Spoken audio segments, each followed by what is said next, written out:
Baik, Bapak Ibu, teman-teman sekalian, pada kesempatan malam hari ini saya akan sharing dan saya diberi kesempatan oleh Pak Said, guru saya, untuk bisa sharing di kampus tercinta di Quick Yangi School of Business ini. Dan saya akan mengawali dulu dengan sebuah quotation yang saya sangat suka sekali. Yang dikatakan seperti ini, teman-teman sekalian. If you don't change your mind, you won't change anything. Kalau Anda nggak mengubah pola pikir Anda tidak akan mengubah apapun. Anda setuju nggak kira-kira, teman-teman? Itu statement saya ambil dari kata-kata bijak dari Afrika. If you don't change your thinking, you won't change anything. Kalau Anda nggak mengubah pola pikir Anda nggak akan mengubah apapun. Setuju, teman-teman? Iya, Jadi Pak. kuncinya adalah perubahan itu hanya mungkin terjadi kalau Anda mengubah pola pikir. Nah, selama kurang lebih Setuju. setuju ya Pak ya. Nah, keren. Nah, selama kurang lebih sampai jam 8 lebih nanti saya sharing, teman-teman sekalian. Nanti kita akan sama-sama sharing, sama-sama belajar untuk mendalami lebih jauh bagaimana sih kita bisa berdamai dan juga bertransformasi khususnya di organisasi bisnis kita, teman-teman sekalian, dan kita bisa membawa, bisa tetap survive dan tetap baik meskipun COVID masih dalam kondisi membayangi bahkan menemani kita gitu ya. Nah, tapi sebelum menikmati lebih jauh, izinkan saya memperkenalkan diri ya, nggak kenal nggak sayang, tadi nama saya sempat disebut. Tapi izinkan saya memperkenalkan diri, nama saya Stefanus Honorus, tapi teman-teman cukup panggil saya dengan nama on air saya dengan honor. Identik dengan apa? Namanya seger banget lah ya. Uang. Honornya US, Pak Dwi ya. Honornya Wah. US. Jadi ini Wah, Pak Said ini bayar saya US dollar. Jadi makasih loh Pak Said ya. Siap-siap aja Pak Said, transferannya pokoknya harus US dollar. Honor US. Ada ya. Dan apa? Saya biar tetap terhubung, teman-teman pasti punya sosmed lah ya. Nah, mohon Anda follow IG saya di @stefanushonorus biar kita tetap terhubung. Siapa tahu gitu suatu hari Pak Yefta itu udah jadi CEO, the best Amin. CEO gitu kan ya. Ya ingatlah sama saya gitu kan ya. Wah, dulu ternyata pernah sharing nih Pak Honor nih gitu kan ya. Nah, saya setidaknya bisa diajak gitu di sana gitu. Ya, dan saya punya aktivitas teman-teman sekalian sebagai seorang konsultan dan saya mengajar di corporate. Jadi saya banyak memberikan training di perusahaan-perusahaan. Dulu background saya sebagai seorang HR, lalu saya pindah di perusahaan konsultan dan saat ini saya sudah mendirikan perusahaan konsultan sendiri dan masih membantu beberapa perusahaan konsultan cukup besar di Indonesia. Dan aktivitas saya juga sehari-hari itu juga sebagai seorang dosen praktisi yaitu di Quick Yangi khususnya di S1 teman-teman sekalian. Jadi membantu beberapa kelas untuk sharing seperti itu. Nah, ini keluarga saya, kelihatan nggak ya? Keluarga kecil dengan orang tua yang besar. Ya, istri saya Lala, anak saya yang pertama Mulan, anak saya yang kedua Jose, anak saya yang ketiga Anja. Keluarga kecil dengan orang tua yang besar. Memang keluarga suka makan. Jadi Pak Yefta tadi katanya di Kelapa Gading rumahnya ya. Kita jangan-jangan tetanggaan ya. Saya juga di Kelapa Gading. Kantornya Pak, maaf Pak. Kantor Kelapa Gading. Iya. Jadi kalau teman-teman yang di Kelapa Gading, telepon saya nanti saya traktir makan. Oh, Pak Dwi di Kelapa Gading di mana Pak Dwi? Saya di Sunter Pak. Dimas yang di Kelapa Gading. Waduh, Sunter itu juga surga makanan juga itu sebenarnya tuh. Tapi saya nggak tahu nih lagi COVID begini, Sunter masih kenceng nggak nih ya kulinernya nih ya? Buka Pak. Masih tetap ya, tetap lah ya. Sunter mah nggak ada matinya lah sama kayak Kelapa Gading ya. Kalau ditanya Pak Honor pengalaman, nah dari tahun 2003 sampai hari ini teman-teman sekalian ada banyak sekali company yang saya handle dan sampai hari ini masih tetap setia saya bantu. Kayak saat ini semasa pandemi begini saya masih memberikan training tapi secara online untuk teman-teman di Hino. Oh, mobil. Ini masih jalani di Hino, kemarin belum lama dengan Astra Honda Motor. Terakhir itu dengan Pertamina, teman-teman sekalian, dan juga kemarin itu juga sama Premier Oil, saya juga membantu mereka. Jadi banyak ke company-company teman-teman sekalian yang sampai hari ini tetap saya bantu. Ya, ini memang dunianya saya teman-teman sekalian di dunia people development. Jadi memang lebih banyak mengajar, sharing dan keuntungannya gitu kan ya, jadi banyak network, seperti kenalan dengan teman-teman. Jadi kadang-kadang teman-teman ini yang dari perusahaan-perusahaan ini cukup baik gitu loh. Saya undang ke kampus, Pak, sharingnya di kampus, mau gitu, ternyata rata-rata ya puji Tuhan lah gitu, mereka mau datang untuk berbagi buat adik-adik kelas gitu kan. Nah, ini sedikit tentang saya, dosen di sini, dan juga saya sebagai saya biasanya narasumber di radio Pro 2 FM. Nanti malam saya juga masih siaran ini. Nanti sekitar jam 8:30 saya akan on air, teman-teman sekalian. Bagi Anda yang mau dengar silahkan juga gitu ya. Jadi nanti kita selesai sebelum jam 8:30. Nanti saya akan on air dengan radio Pro 2 FM. Nah, mungkin udah jarang dengar radio kali Pak Dwi ya? Saya masih, Pak. Oh masih ya? Wah keren. Baik, ini sedikit tentang saya. Oh ya, ini company yang saya dirikan, Lentera Vidya Mandiri, kantornya di The City Tower di belakang, seberangnya UOB, deket Bundaran HI. Ya, ini sedikit tentang saya. Nah, sebelum kita menikmati sesi sharing malam hari ini, ada beberapa aturan main yang perlu kita sepakati. Yang pertama adalah yang saya mohon kerjasamanya teman-teman sekalian, karena kita kuliahnya online, maka ada aturan main yang berubah. Nah, yang pertama tentang healthy and safety induction. Nah, saya mohon kerjasamanya teman-teman sekalian, karena Anda semua mungkin stay at home ataupun ada yang on the way pulang tadi ya. Saya pesankan tolong Anda tetap jaga safety. Ya, nah ada kejadian saya kemarin tuh memberi training gitu di salah satu company, dan kebetulan itu beberapa karyawannya itu WFH karena online kan. Jadi dia ikut training, tapi dia sambil masak gitu teman-teman sekalian. Waduh. Dan itu kan berbahaya kan. Iya, Nah, iya. saya takutnya itu kayak gitu tuh. Yang terjadi, wah seru ngikut training, lupa gitu kan ya. Takutnya kebakaran kan, berbahaya. Jadi saya cuma pesankan teman-teman hati-hati. Nah, tadi kayak Bu siapa yang tadi lagi nyetir juga harus hati-hati ya. Safety prosedur tolong dijaga. Dan juga healthy, tetap Bapak Ibu, pesan saya adalah Anda perhatikan 3M Anda, tolong dijaga baik-baik ya. Memakai masker, menjaga jarak, mencuci tangan, tolong tetap diperhatikan ya. Lalu selama kita belajar, ini yang saya harapkan, Anda nggak boleh stres-stres kalau belajar sama saya. Mau Pak Said boleh, tapi kalau saya jangan ya. Sama saya santai aja ya. Pak Said mungkin serius banget ya, kalau sama saya mah relax aja ya. Kalau Pak Said memang harus serius, kalau nggak serius nggak masuk gitu. Kalau saya serius malah nggak masuk gitu ya. Harus santai-santai gitu ya baru bisa masuk. Oke? Ini aturan main saya yang saya mau ajak teman-teman sepakati, harus happy ya. Nah, ini layarnya dihidupin semua nggak sih? Sebagian dinyalain nggak ya? Oh nggak nyala ya? Oke, bagi yang nyala, jadi Pak Dwi sama Pak Yefta aja nih ya. Kita bertiga aja nih. Nah, coba kasih senyuman yang terbaik dong buat Yefta. Nah, Pak Dwi kasih senyuman, Pak Yefta kasih senyuman buat Pak Dwi.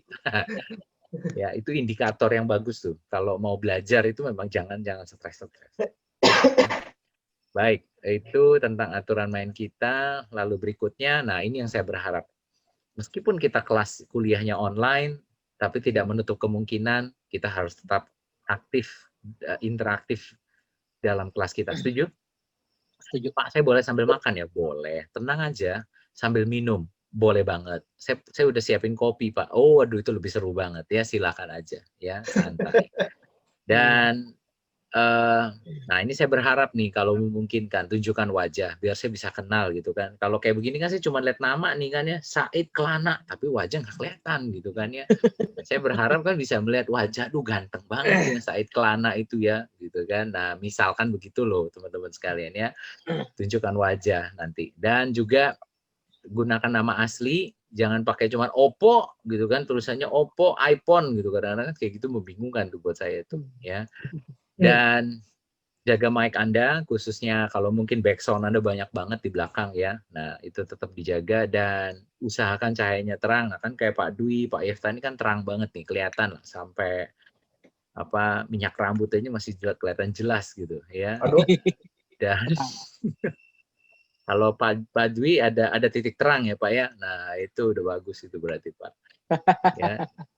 Dan yang paling penting ya ini, kalau Anda ada sesuatu yang mau disampaikan boleh kasih kode atau Anda boleh chat pamit Kalau misalkan harus Anda pamit dulu, silakan Anda nanti informasikan supaya nggak dicari-cari sama Pak Said gitu ya. Oke, itu tentang aturan main. Dan oh ya, ini pesan penting juga nih teman-teman sekalian. Ini dari seorang pakar neuroscience namanya John Medina. Anda pernah baca bukunya, teman-teman? Belum pernah ya? Nah, ini saya cuma mau mengingatkan aja. Ya, nggak usah dibaca juga bukunya. Inti bukunya adalah satu lembar ini. Dia mengatakan ada 12 aturan otak manusia. Nah, saya mau highlight nomor 5, nomor 6. Apa itu, teman-teman? Ingatan jangka panjang, jangka pendek. Yes, short term memory, long term memory. Ya, intinya adalah kalau Anda mau nempel belajar apapun, kuncinya adalah sering diulang. Nah, jadi jangan aneh kalau nanti saya sering mengulang sesuatu, itu tujuannya bukan iseng, tapi mengikuti kaidah otak manusia dalam belajar. Sebenarnya itu prinsipnya, ya. Yang ketujuh itu adalah istirahat harus cukup. Nah, buat teman-teman yang kadang-kadang sambil kerja, sambil kuliah, kadang-kadang ini tantangan banget nih, tidurnya kurang. Tapi saya tetap ingetin Anda, tidur Anda harus cukup. Semakin Anda kurang tidur, Anda susah mikirnya. Betul? Betul.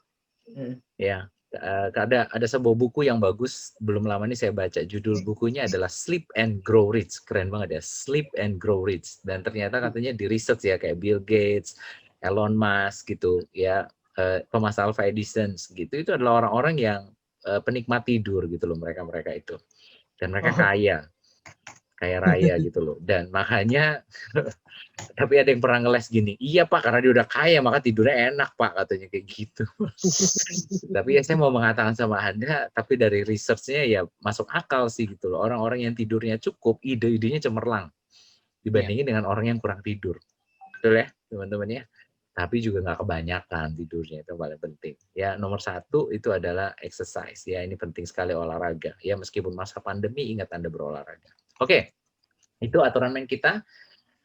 Terakhir adalah saya mohon Anda buka hati, buka pikiran. Bukan berarti saya tahu banyak, tidak teman-teman. Kita sama-sama belajar aja di sini. Setuju? Sepakat? Ya.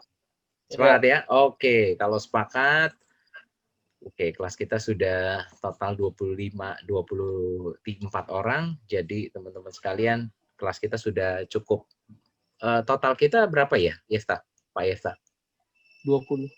22 ya Mas Dwi, ya nggak sih? 22 termasuk dosen, 20 kita berarti.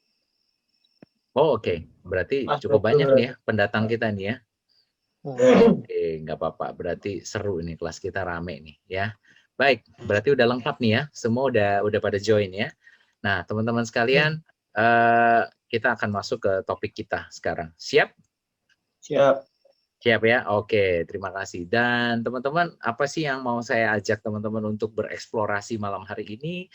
Yaitu adalah kita akan bicara tentang digital disruption, khususnya dari konteks HR, ya, the digital age, organization change, relationship dengan teknologi, dan juga bagaimana persiapan kita untuk menghadapi future yang khususnya di era after pandemi ini, teman-teman sekalian. Ya, nah sekarang saya mau ajak Anda untuk masuk dalam sebuah challenge baru, ya. Teman-teman, coba ingat sebelum kita masuk 2020, 2019, akhir-akhir, masih ingat nggak teman-teman sekalian, apa yang terjadi? Digaung-gaungkan di mana-mana ya, sebelum ngomongin COVID loh, bahwa kita akan siap memasuki, bahkan sudah siap masuk di era industri 4.0. Betul teman-teman? Betul. Ya, tantangannya adalah kita harus siap masuk dalam industri yang sudah bergeser dari yang 2.0, 3.0, sekarang masuk 4.0 gitu ya. Dan apa sih yang terjadi industri di 4.0 itu, teman-teman sekalian, kita perlu tahu di 4.0 itu sendiri bergesernya, kita tahu ya, dari 1.0 yang eranya sangat pabrikan, lalu masuk 2.0 itu sudah ada mesin, mulai ada muncul gitu kan ya, alat-alat mesin sudah mulai muncul, dan di situ udah banyak sekali buruh direkrut, teman-teman sekalian, itu abad 19. Masuk abad 20, di situ sudah mulai muncul mesin-mesin automation, mulai muncul ya, abad 20. Tapi sekarang teman-teman sekalian, tantangan kita lebih luar biasa, yaitu adalah kita masuk dalam teknologi yang sudah berbasis artificial intelligence, betul? Dan ini juga masuk, teman-teman sekalian, dalam konteks human relationship management atau HR itu juga menjadi sebuah tantangan tersendiri bahwa pekerjaan-pekerjaan kita itu juga sekarang banyak dikelola oleh AI, yaitu adalah artificial intelligence yang akan banyak menggantikan peran-peran ini. Nah, teman-teman sekalian, maka apa yang perlu kita pahami gitu loh. Ini yang saya mau katakan sama Anda semua bahwa selamat datang di era revolusi digital 4.0 di mana kita perlu tahu serba automation, maka 10 kali lipat itu impact dari revolusi internet itu ternyata berdampak terhadap perubahan sosial ekonomi, industri, government, bahkan perubahan pribadi diri kita. Betul apa betul, teman-teman? Anda ngerasa itu? Coba Anda lihat deh, ya. Sekarang dengan digital itu makin dikencengin gitu kan ya. Bahkan dari 4G udah disiapin ke 5G, teman-teman sekalian. Yang terjadi adalah sekarang ini kita itu dibuat jadi blur, bahkan sudah disiapkan itu teman-teman sekalian secara fisikal itu kita itu hampir jarang bertemu, tapi kita bisa bertemunya secara cyber, jadi secara virtual. Nah, Anda tahu slide ini sebenarnya sudah disiapkan sebelum zamannya COVID. Jadi sebenarnya orang-orang itu sudah mulai memprediksi gitu loh. Before COVID ini sebenarnya gambaran masa depan itu udah kebayang bahwa akan terjadi sebuah digital divide di mana orang itu tidak perlu harus lagi bertemu tatap muka, ketemu secara fisik, tapi secara virtual itu sangat mungkin dilakukan. Nah, kalau untuk semuanya mesin itu nggak ada isu sebenarnya. Tapi yang menjadi tantangan adalah ternyata ada manusianya. Betul nggak teman-teman sekalian? Ada manusia di balik itu, Pak. Nah, manusia-manusia itu yang menjadi PR buat kita. Bagaimana kita bisa kelola mereka menjadi lebih baik, maka kita perlu bisa meng-empower people. Maka dikatakan di sini, teman-teman sekalian, kalau ini kita meng-empower perusahaannya, organisasinya, tapi di 4.0, Anda udah nggak cukup kalau cuma hanya ngembangin bisnis dan organisasi. Tapi kita harus ngembangin siapanya? Orang. Manusianya dulu. Karena kalau manusianya nggak dibenahi, teman-teman sekalian, sangat sulit sekali Anda bisa mengembangkan korporasi itu bisa menjadi lebih baik lagi. Justru yang pertama kali itu di era digital seperti kayak sekarang ini adalah impact-nya yang harus kita siapkan itu adalah bagaimana kita menyiapkan SDM-SDM kita menjadi pribadi-pribadi yang lebih mampu beradaptasi dengan kondisi yang saat ini terjadi. Ya. Masuk 2020. Betul ini terjadi sama kita, teman-teman? Iya. Indonesia sangat optimis waktu itu.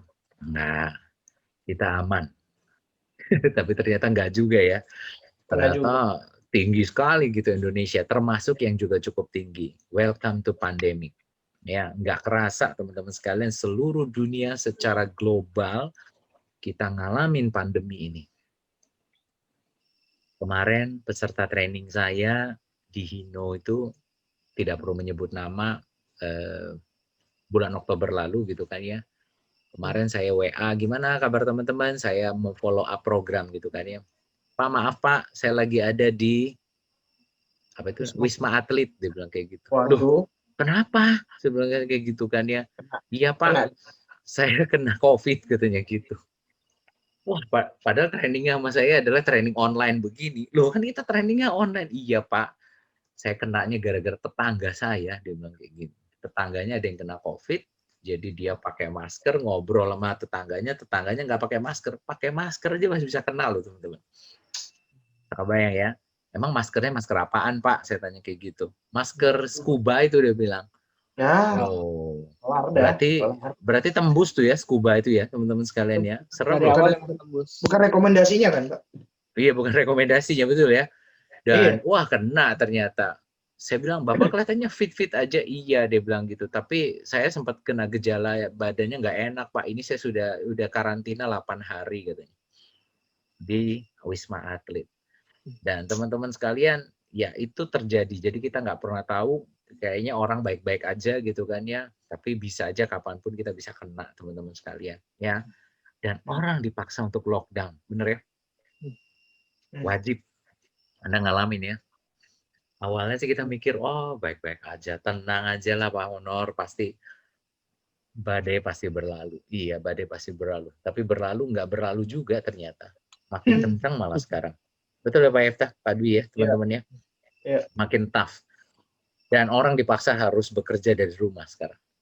Dua lagi, work from home, work from office, WFO atau WFH.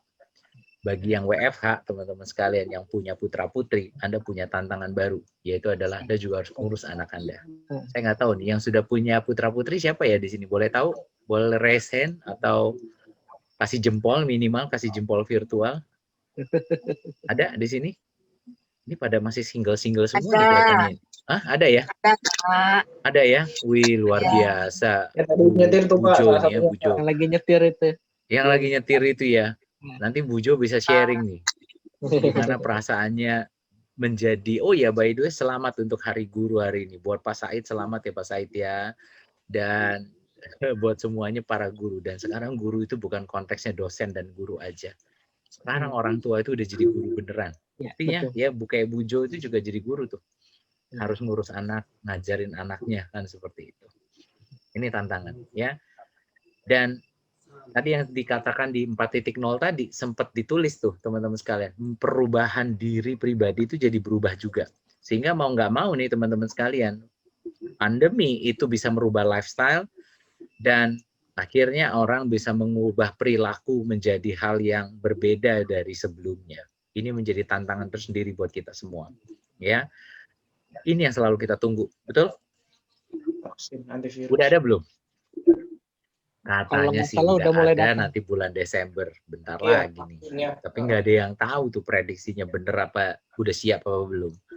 Tapi kalau banyak pakar mengatakan, ya kalau yang namanya vaksin itu selalu cukup lama, nggak ada yang langsung seketika. Tapi memang dipaksa cepat sekali teman-teman sekalian karena mau nggak mau gara-gara COVID ini dampaknya itu terlalu berat terhadap perekonomian, perubahan terhadap pola perilaku dan pekerjaan, bahkan dampaknya berat banget. Makanya ini selalu menjadi yang dinanti-nanti. Dan juga menjadi teka-teki lagi, karena banyak sekali cerita kontroversi di balik ini. Betul ya teman-teman ya? Iya. Kalau Anda sering dengar gitu ya, nah ini yang makanya saya bilang teman-teman harus lebih smart untuk bisa menangkapnya ini benar apa enggak gitu kan ya. Karena ada yang mengatakan, kenapa Pak Yesta? Iya, ada teori konspirasinya COVID ini. Iya, ada teori konspirasinya. Apa itu Pak katanya Pak Yesta? Kalau saya lihat di YouTube, mungkin Pak Honor pernah lihat channelnya siapa? Nesi Judge. Pernah dengar? YouTuber. Dia bilang COVID itu asal muasalnya itu dari China. Jadi itu dia mengembangkan virus dan memang sengaja dilepas untuk memperkecil populasi di dunia. Ya contoh yang sepertinya itu kayak based on film juga sih ya Pak. Dan tapi dari yang sisi lain pandemik ya. Iya. Tapi di sisi lain itu ulahnya Amerika juga. Kalau menurut China ya, makanya kan Amerika sama dulu zamannya Trump sama presidennya China kan berantem kan. Ya, masuk akal sih. Kalau teman-teman perhatikan baik-baik ya, kan sebenarnya pandemi ini kan sebenarnya pola kan. Pola yang berulang sebenarnya. Coba perhatiin baik-baik deh. Pola berapa tahun ya kata dia? 100 tahun ya kan? Ya, pola ratusan tahun lah. Yang dimana orang-orang yang dulu ngalamin mungkin sekarang udah nggak ada. Dan ini kelihatannya sudah, makanya sering disebut ada istilahnya itu buat para konspirator teori itu mengatakan ya elit global yang menyiapkan ini semua. Ya terlepas itu benar atau tidak, salah atau tidak teman-teman, salah atau benar. Nah kuncinya adalah ya memang kita harus waspada teman-teman sekalian, bahwa kita perlu bisa membaca situasi yang ada saat ini dan kuncinya adalah apa yang mesti kita lakukan ke depan ya, bukan mencari siapa yang salah. Kadang-kadang kan kita sering terjebak oleh wah ini nih salah si ini nih, salah si Bill Gates nih, salah si ini. Itu nanti Anda pasti akan capek banget kalau seandainya mencari siapa salah, betul ya? Karena nggak akan ketemu, susah juga ketemuinya gitu loh teman-teman sekalian. Kalau terlalu huge, terlalu besar sekali gitu loh case ini, ya. Nah, kita lanjut sedikit teman-teman. Saya ajak Anda untuk melihat. So, pertanyaannya adalah pertanyaan besarnya, life after COVID gimana kira-kira? Nah, sekarang saya mau minta Anda diskusi. Boleh? Boleh. Saya akan ajak teman-teman sekalian untuk masuk dalam breakout room. Halo. Apakah ini teman-teman yang masih gelap ini yang saya tidak bisa ngelihat ini apakah masih on? Masih on. Wih, Aduh, mantep. Pak. Nova, Pak Winarto, On. mantep. Wih, on the way ini ya kalau Miss Bujo on the way. Kalau mau. Karena masih di jalan Pak, nggak ngidupin video Pak. Gak apa-apa. Oke, sekarang di sini ada sekitar 20 orang. Saya akan bagi dalam 4 kelompok, boleh? 4 kelompok, 4 grup. Saya akan breakout Anda, ya. Tapi nggak usah lama-lama, teman-teman. 5 menit aja. Silakan Anda diskusikan. Coba Anda kalau dalam posisi, Anda bayangkan, teman-teman sekalian, apa yang mau diajak diskusikan apa ya Pak Honor? Diskusinya adalah begini, teman-teman. Life after COVID. Pertanyaannya itu adalah life after COVID. Jadi kehidupan setelah COVID. Ini COVID udah terjadi nih saat ini. Pandemi udah terjadi dan terus masih terjadi saat ini. So, Anda, let's say kalau Anda sebagai pemilik usaha, sebagai seorang HR director gitu kan ya, kira-kira Anda mau ngapain sih gitu loh? Apakah memang Anda akan merubah aturan? Apakah Anda akan ganti orangnya gitu kan ya? Karena saya tadi siang sempat meeting gitu sama salah satu perusahaan yang cukup lumayan besar gitu kan ya. Ternyata mereka ini sekarang lagi galau banget nih. Galaunya adalah ada tumpukan generasi tua sama generasi muda gitu. Di mana mereka ini sering konflik nih. Generasi yang tua ini kelihatannya lambat belajar, generasi yang milenial ini cepat banget belajar. Perusahaan juga bingung mau diapain orang-orang ini. Nah, itu cuma salah satu case buat teman-teman sekalian. Nah, saya mau mengajak Anda, kira-kira kalau Anda sebagai seorang pemimpin sebuah perusahaan, apa yang mau saya lakukan? Dan apa sebaiknya bijaksananya yang perlu saya lakukan? Clear, teman-teman? Iya. Clear ya? Jadi Anda sharing, bebas aja. Saya akan breakout Anda jadi 4 kelompok. Silakan Anda terima ya. Silakan, saya akan assign secara otomatis. Yuk, silakan ya. 3, 2, go. Silakan. Pak. Mohon keterlibatannya teman-teman, jangan aliran kebatinan ya. Semuanya terlibat, silakan. Ya, jangan diem-dieman, nanti cuma lihat-lihatan. Jo, lu sampai mana gitu. Harus terlibat. Siap ya? Oke, 3, 2, go. Silakan diterima, teman-teman. Silakan diterima.